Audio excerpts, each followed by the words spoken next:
Student, आज हम ओबीजी के अंदर न्यू टॉपिक है हाइपर एमेसिस ग्रेविडम के बारे में पढ़ेंगे।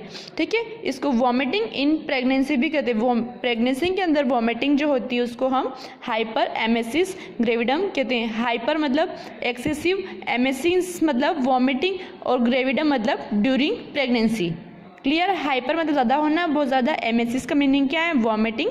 और ग्रेविडम का क्या है? ड्यूरिंग प्रेगनेंसी में बहुत ज़्यादा वॉमिटिंग होना क्या कहलाता है? हाइपर एमेसिस ग्रेविडम कहलाता है। ठीक है, it is a severe type of vomiting due to pregnant state which has got deleterious or negative effect on the health of mother and interferes with daily activity. It is a severe type of vomiting. ठीक है, बहुत ज़्यादा vomiting होना है due to pregnant state which has a deleterious और negative effect, जिससे उसके हानिकारक इफेक्ट आते हैं लेडी के और हेल्थ के ऊपर, और मदर एंड इंटरफेयर विद, उसकी जो डेली एक्टिविटी होती है वो भी इंटरफेयर हो जाती है। नेक्स्ट हिंदी डेफिनेशन देखना, यह प्रेगनेंसी के कारण उत्पन्न होने वाली सीवियर वॉमिटिंग है जिसके कारण पेशेंट अपनी डेली एक्टिविटी प्रॉपर तरीके से कंप्लीट नहीं कर पाती। ठीक है, प्रेगनेंसी के कारण उत्पन्न होने वाली एक सीवियर वॉमिटिंग है जिसके कारण पेशेंट अपनी डेली एक्टिविटी जो रहती है उसको प्रॉपर तरीके से कंप्लीट नहीं कर पाता है। ठीक, क्लियर? हाइपर एमेसिस ग्रेविडम क्या, एक बार रिवाइज कर लेते हैं। हाइपर एक्सेसिव एमेसिस मतलब वॉमिटिंग और ग्रेविडम मतलब ड्यूरिंग प्रेगनेंसी ज़्यादा वॉमिटिंग होना हाइपर एमेसिस ग्रेविडम कहलाता है। ठीक है, इसकी इटियोलॉजी देखते हैं। प्राइमरी ग्रेविडल, जिसने फर्स्ट टाइम प्रेगनेंसी कंसीव की है तो उसे क्या होगा? HCG human chorionic gonadotropic hormone का लेवल इंक्रीज होगा। फर्स्ट टाइम प्रेगनेंसी कंसीव की है तो उसको बहुत ज़्यादा वॉमिटिंग होगी। मल्टीपल प्रेगनेंसी, ठीक है, ट्विंस बेबी हैं, वन और मोर बेबी अंदर प्रेजेंट है तो क्या होगा? हार्मोन्स का लेवल भी ज़्यादा होगा जिससे क्या होगा? वॉमिटिंग होगी।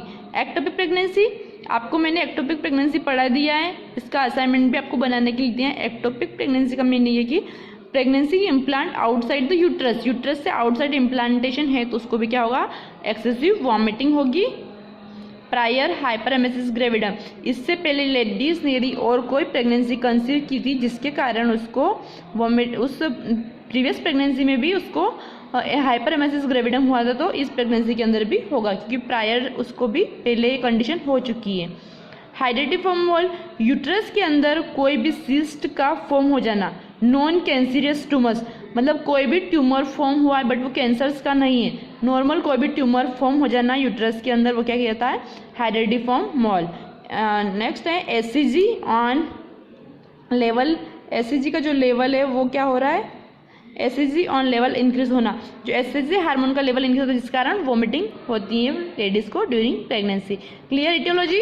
नेक्स्ट पढ़ते हैं। नेक्स्ट है फीचर्स ऑफ इफेक्ट, क्या क्या क्लिनिकल साइन एंड सिम्टम्स और क्या क्या फीचर्स हैं हाइपर एमेसिस ग्रेविडम के। फर्स्ट देखते हैं हाइपोग्लाइसीमिया। ठीक है, एक्सेसिव वॉमिटिंग हो रही है, उसको फ्लूइड लॉस हो रहा है तो क्या होगा? बॉडी के अंदर उसके अंदर क्या होगा? ग्लाइसीमिया, हाइपोग्लाइसीमिया हो जाएगा, उसके अंदर ग्लूकोज लॉस हो जाएगा।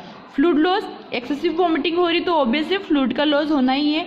इलेक्ट्रोलाइट इम्बेलेंस, एक्सेसिव वॉमिटिंग हो रही तो जितने भी इलेक्ट्रोलाइट्स हैं वो इम्बेलेंस हो जाएंगे, उसको हाइपोनेट्रीमिया, हाइपोकैलेमिया जैसी कंडीशंस हो जाएगी। डिहाइड्रेशन, फ्लूइड इम्बेलेंस होगा तो डिहाइड्रेशन हो जाएगा, डिहाइड्रेशन की वजह से उसको क्या होगा? कॉन्स्टिपेशन होगा। एसीटोन स्मेल इन ब्रीथ, उसकी जो ब्रीथ है उसमें एसीटोन की स्मेल आएगी। टेकिकार्डिया, उसकी जो हार्ट रेट ज़्यादा आएगी, टेकिकार्डिया हो जाएगा उसको। And BP, hypotension. ठीक है, फ्लूइड लॉस होगा जिससे क्या होगा?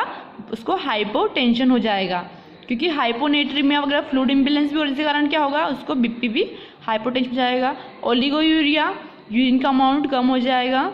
एंड ड्राई कोटेड टंग, उसकी टंग जो रहेगी वो ड्राई हो जाएगी। ठीक है, और सनकेन आई, उसकी आई कैसे हो जाएगी? सनकेन मतलब जिस तरह हमारा सूरज ढलता है ना उस तरह से आंखें धसी हुई हो जाएगी अंदर, सिर्फ स्क्लेरा स्क्लेरा दिखेगा। लास्ट है फीवर, उस लेडीज को फीवर भी आ जाएगा क्योंकि कोई कोई इन्फेक्शन होगा। नेक्स्ट हम देखते हैं डायग्नोसिस, कौन कौन से डायग्नोस्टिक इवैल्यूएशन करवाएंगे। सबसे पहले हम प्रेगनेंसी टेस्ट करवाएंगे। ठीक है, क्योंकि प्रेगनेंसी टेस्ट करने से पता पड़ जाएगा यदि लेडीज प्रेगनेंसी टेस्ट पॉजिटिव आ रहा है तो क्या हुआ, HCG हार्मोन का सिक्रेशन हो रहा है जिसकी वजह से उसको वॉमिटिंग हो रही है। सीरम इलेक्ट्रोलाइट लेवल एग्जामिनेशन, हम उसके अंदर इलेक्ट्रोलाइट चेक करेंगे, जिसके अंदर हम क्या मेजर करेंगे, हाइपोकैलेमिया हाइपरनेट्रीमिया होगा तो उसको अलग से हम फ्लूइड देंगे, उसको अलग से मेडिसिन देंगे। इलेक्ट्रोलाइट कार्डियोग्राफी ECG करवाएंगे। ECG क्यों करवाएंगे, यदि मान लो उसको हाइपोकैलेमिया है या पोटेशियम का लेवल कम है तो वो क्या होगा, ECG के अंदर T वेव के अंदर शो हो जाएगा। USG उसकी हम अल्ट्रासोनोग्राफी करवाएंगे। यूरिन एनालिसिस करवाएंगे, यूरिन टेस्ट जिसके अंदर ये हम यूरिन की क्वांटिटी कितनी है, एसीटोन प्रेजेंट है, ये चीज़ें हम नोटिस करेंगे। फिजिकल एग्जामिनेशन करेंगे, हेड टू टो इसको पूरा कि डिहाइड्रेशन की वजह से उसकी शरीर पूरी बॉडी के ऊपर इफेक्ट आएगा।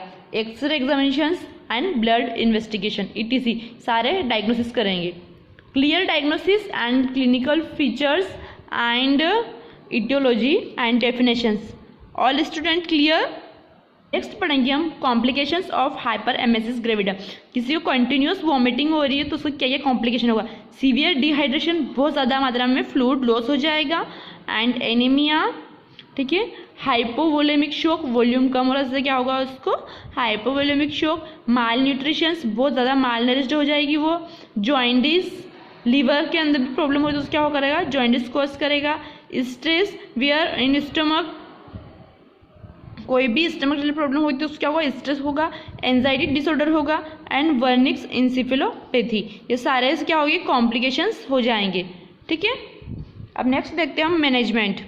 ये सबसे फर्स्ट करेंगे मैनेजमेंट के अंदर सबसे फर्स्ट पॉइंट है पेशेंट को IV फ्लूइड प्रोवाइड करवाना चाहिए, क्योंकि एक्सेसिव वॉमिटिंग हो रही तो फ्लूइड का इम्बेलेंस हो रहा है। सबसे पहले क्या करवाना है, पेशेंट को IV फ्लूइड प्रोवाइड करना ताकि उससे हमारा डिहाइड्रेशन जो भी वो भी मेंटेन हो जाए।